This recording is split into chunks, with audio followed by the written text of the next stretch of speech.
Hai semua, hari ini bukan hari biasa-biasa tau. Hari ini special sangat sebab hari ini kita akan raikan orang yang sangat berharga dalam hidup kita. Siapa lagi kalau bukan Ibu!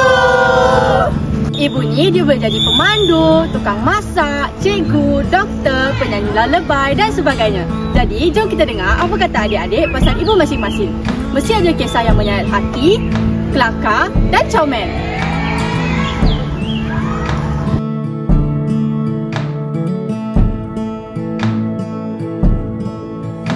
Kalau mak saya jadi superhero, dia akan jadi Wonder Woman sebab dia kuat dan dia tidak stres bila kami sekeluarga buat hal.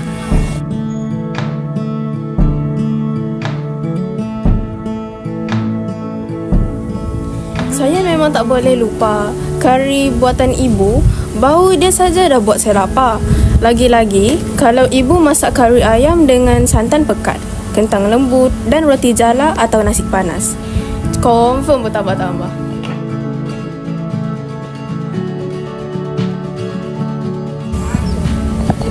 Ibu, terima kasih untuk segalanya. Maaf kalau pernah menyakiti hati ibu.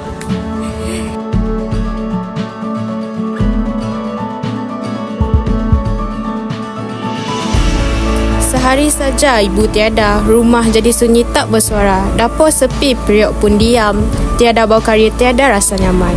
Baju berselerak, lantai berhabuk, tiada tangan halus menyusun elok. Adik menangis, abang termenung, ayah pun diam, hati pun bingung. Baru kami sedar, baru kami tahu, ibu bukan hanya duduk di situ. Ibu itu nadi, ibu itu cahaya, sehari tiada terasa segalanya, sesal pun tiada guna.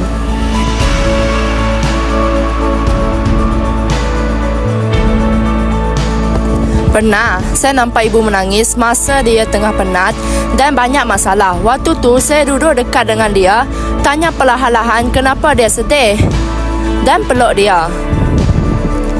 Saya cuma nak dia tahu, saya ada dengan dia walaupun saya tak boleh selesaikan semua benda.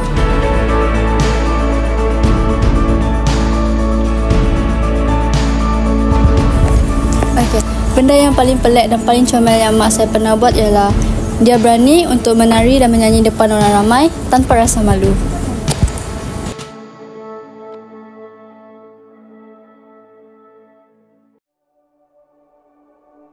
Satu benda yang sering mengingatkan saya pada ibu ketika di sekolah ialah bekal makanan.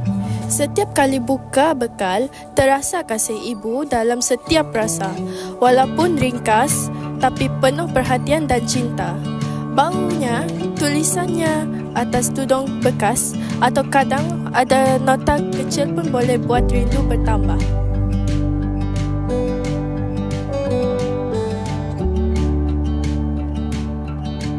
Kalau ibu penat, dengar anak dia cakap, ibu rehatlah, biar saya tolong hari ni pun dah boleh buat dia senyum.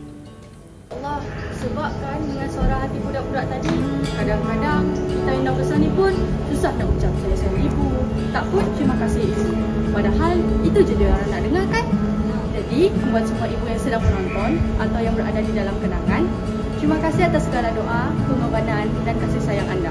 Semoga anda sihat selalu, bahagia sentiasa dan diberi ganjaran syurga atas cinta yang tidak pernah putus. Thank you, selamat hari ibu.